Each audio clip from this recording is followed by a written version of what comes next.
Bismillahirrahmanirrahim. Allahumma sholli ala sayyidina Muhammad wa ala ali sayyidina Muhammad. Assalamualaikum warahmatullahi wabarakatuh.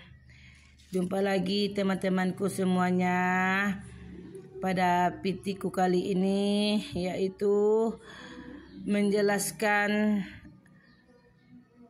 bahwa Allah Subhanahu wa taala itu ada, yang mana dapat kita lihat pada surat Al-Ikhlas, yaitu dalam surat Al-Ikhlas itu menyatakan dialah Allah yang Maha Esa. Allah tempat meminta segala sesuatu. Allah tidak beranak dan tidak pula diperanakkan, dan tidak ada sesuatu yang setara dengan Dia. Dalam surat Al-Ikhlas menerangkan bahwa Allah itu Esa. Allah Maha segalanya. Kita lihat pula teman-teman dalam surat Al-A'la, yang mana dalam surat Al-A'la ini menjelaskan bahwa Allah adalah yang menciptakan segala makhluk yang ada di alam semesta ini. Menciptakan segala makhluk yang ada di alam semesta ini, seperti manusia, hewan, tumbuhan, gunung dan sawah beserta isi-isinya yang lainnya. Dan dapat pula teman-teman kita lihat pula dalam surat Al-A'raf, yang mana dalam surat Al-A'raf ini menjelaskan bahwa Allah telah menciptakan langit dan bumi dalam 6 masa, lalu Dia bersemayam di atas arsy.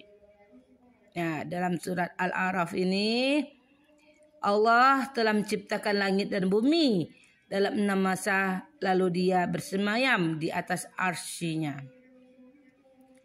Dan dapat juga teman-teman kita lihat di dalam surat Al-Baqarah, yang mana dalam surat Al-Baqarah ini menjelaskan bahwa Tuhan kamu adalah Tuhan yang Maha Esa.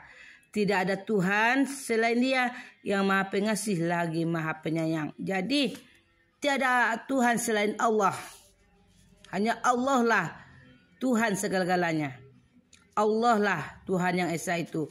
Tidak ada selain Allah Tuhan di bumi ini. Hanya Allah lah Tuhan untuk makhluk semuanya. Karena Allah itu yang Maha Pengasih lagi Maha Penyayang.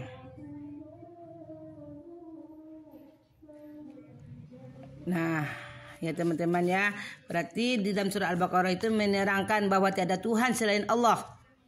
Allah lah yang Maha segala-galanya. Allah yang Maha besar. Hanya Allah Tuhan segala-galanya. Dalam surah Al-Baqarah. Kita lanjut teman-teman. Dapat pula kita lihat ya dalam surat Qaf ayat 16, Al-Baqarah ayat 186, Hud 61, Saba ayat 50, Al-Waqiah ayat 85. Yang mana ayat-ayat tersebut di atas menjelaskan bahwa Allah Subhanahu wa taala itu dekat ke kita, dekat pada diri kita itu. Ya teman-teman ya. Jadi yang mana dari ayat-ayat di atas menerangkan bahwa Allah Subhanahu wa taala itu Allah yang Maha Besar. Allah segala-galanya. Tiada Tuhan selain Beliau. Allah lah yang patut kita sembah, yang patut kita puja. Hanya Allah Subhanahu wa taala. Ya teman-teman. Dan Allah lah yang menciptakan langit dan bumi ini. Allah lah yang menciptakan segala isi alam semesta ini.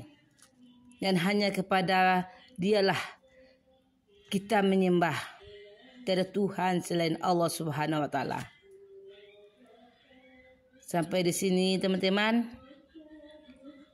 dapat dimengerti, dipahami bahwa tiada Tuhan selain Allah. Hanya Allah Subhanahu wa taala itulah Tuhan yang patut disembah, patut dipuja. Dan Allah Subhanahu wa taala itu ada. Ada dia.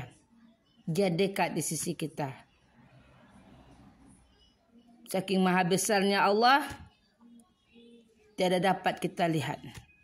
Saking maha besarnya Allah, dia tiada dapat turun ke bumi. Paham teman-teman sampai di sini? Secara akal dan logika, akal dan pikiran, dapat kita lihat bahwa Allah itu ada. Terciptanya gunung, terciptanya langit dan bumi, terciptanya kita sebagai manusia, terciptanya sawah ladang yang hijau, terdampar, terhampar, yang kita lihat, kita pandang. Terciptanya tumbuh-tumbuhan, pohon-pohonan, terciptanya hewan. Semua itu hanya kuasa Allah. Allah lah yang berkuasa segalanya. Allah lah yang bisa menciptakan segalanya. Nah teman-teman, bahwa Allah itu ada. Allah maha besar dan Allah itu maha segala-galanya. Sehingga beliau bisa menciptakan langit dan bumi. Semua isi alam semesta ini. Begitu maha besarnya Allah Subhanahu wa taala. Masya Allah, subhanallah, walhamdulillah, wa la ilaha illallah, Allahu akbar. Jadi, jika ada teman-teman yang ingin bertanya atau meragukan Allah Subhanahu wa taala itu ada atau tidaknya, itulah ayat-ayat yang menerangkan, menyatakan, menyebutkan bahwa Allah Subhanahu wa taala itu ada. Ada teman-teman. Bahkan dia dekat dengan kita. Pertama tadi surat Al-Ikhlas. Yang kedua, surat Al-A'la. Yang ketiga, surat Al-A'raf. Yang keempat, surat Al-Baqarah. Begitu juga dengan surat Qaf ayat 16. Al-Baqarah ayat 186. Surat Hud ayat 61. Surat Saba ayat 50. Dan surat Al-Waqiah ayat 85. Nah, bagi teman-teman yang ingin tahu jawaban Allah itu ada dan Allah itu bisa menciptakan segala isi alam semesta ini. Beliaulah yang menciptakannya. Isi alam semesta ini hanya beliaulah, Allah Subhanahu wa taala itu. Dan tiada Tuhan selain Allah. Hanya Allah Subhanahu wa taala yang patut dipuja dan dipuji, hanya Allah Subhanahu wa taala. Jika ada yang bertanya, Allah itu dekat dengan kita. Dah teman-teman ya, paham? Sampai di sini. Assalamualaikum warahmatullahi wabarakatuh.